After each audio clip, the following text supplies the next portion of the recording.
প্রিয় দর্শক, আমরা আছি রাজশাহীর তানোর উপজেলার যে কোয়েলহাট গ্রামে, যেখানে গতকাল 2 বছরের শিশু সাজিদ এক পানির পাইপের নিচে যে চলে যায়, সেখানে সেই উদ্ধার অভিযান যে চলছে, সেই উদ্ধার অভিযানটি আমরা একটু সরাসরি দেখাতে চাই দর্শকদের। গতকাল দুপুর 1টার পর থেকে আজকে প্রায় 4টার কাছাকাছি সময়ে প্রায় 24 ঘন্টা পার হয়ে গেছে, কিন্তু শিশুটির যে সন্ধান সেটি এখনও পাওয়া যায়নি। ফায়ার সার্ভিসের যারা কর্মীরা আছেন তারা তৎপরতা চালাচ্ছেন। 3টি এক্সকেভেটর মেশিন দিয়ে মাটি খননের কাজ চলছে।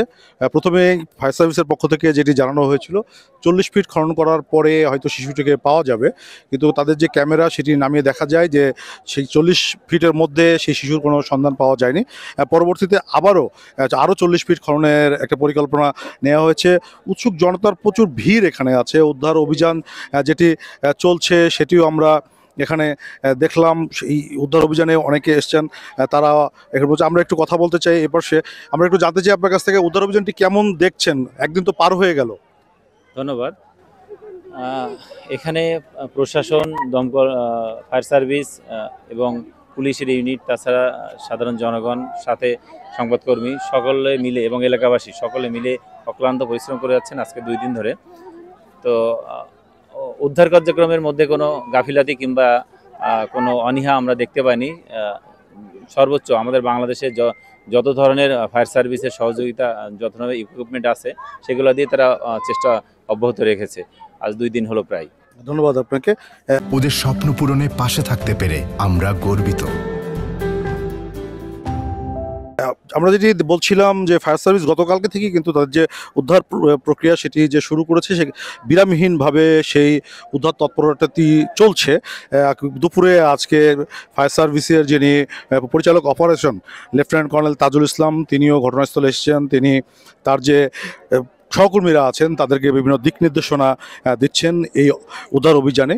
এবং আইনশৃঙ্খলা বাহিনীর সদস্য যারা আছেন তারা যে উৎসুক জনতার যে প্রচুর ভিড় সেটি সামাল দিতে হিমশিম খেতে হচ্ছে।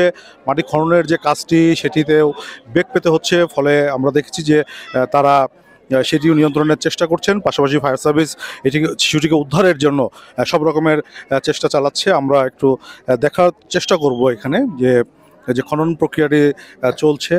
বিশেষ করে যারা এই খনন প্রক্রিয়াটি গতকাল দুপুরের পর থেকেই, দুপুর 2টা থেকেই ফায়ার সার্ভিস তাদের এই প্রক্রিয়াটি শুরু করে, এবং আমরা একটু দেখাতে চাই। আমরা একটু কথা বলবো। এখানে একজন গণমাধ্যম কর্মী আমি আছেন। আমরা জানি যে আপনি গতকাল রাত থেকেই এই উদ্ধার অভিযানের পর্যবেক্ষণ করছিলেন। কি মানে আমরা যদি বলি যে সীমাবদ্ধতা কি দেখছেন ফায়ার সার্ভিসে? আচ্ছা, প্রথম দেখুন যে যখন দুর্ঘটনাটি ঘটে বেলা 1টা থেকে 1টা 10 মিনিটের মধ্যে, তখন কিন্তু এক্সকেভেটর যে ভ্যাকুয়াম মেশিন যেটা আমরা বলছি, অর্থাৎ মাটি কাটার যে মেশিন, সেটি কিন্তু তাৎক্ষণিকভাবে পাওয়া যায় না। আমরা প্রশাসনের সঙ্গে কথা বলেছিলাম, তারা যেটি জানিয়েছেন গোটা তানোরে তারা সেটি খোঁজ করে পাননি। পার্শ্ববর্তী উপজেলা মোহনপুর থেকে নিয়ে আসছে নাম্বার 1, কিন্তু যে ভ্যাকুয়াম মেশিনটা নিয়ে আসা হচ্ছে সেটি অত্যন্ত দুর্বল মানের। এর ফলে এই মেশিনটি প্রায় রাত 11টা পর্যন্ত একাই কাজ করে। 11টার পরে আরেকটি উন্নত মানের মেশিন আসে, সেটি দিয়ে আসলে পুরোনো যাচ্ছে না। কাজ ধীর গতিতে চলছিল এবং কাজের অগ্রগতি খুব একটা আমরা দেখিনি।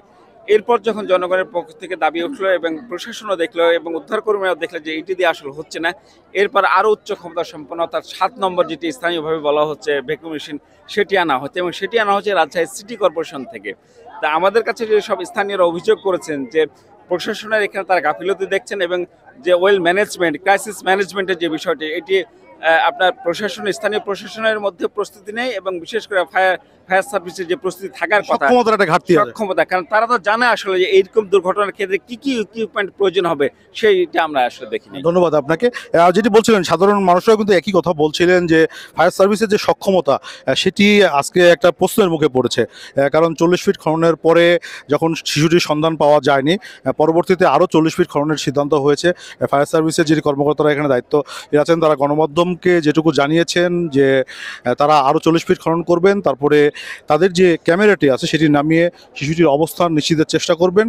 যদি 80 ফিট খননের পরেও শিশুটির অবস্থান নিশ্চিত না হওয়া যায়, তারপরে পরবর্তীতে তারা সিদ্ধান্ত নেবেন যে অপারেশনটি কতক্ষণ পর্যন্ত চালাবেন।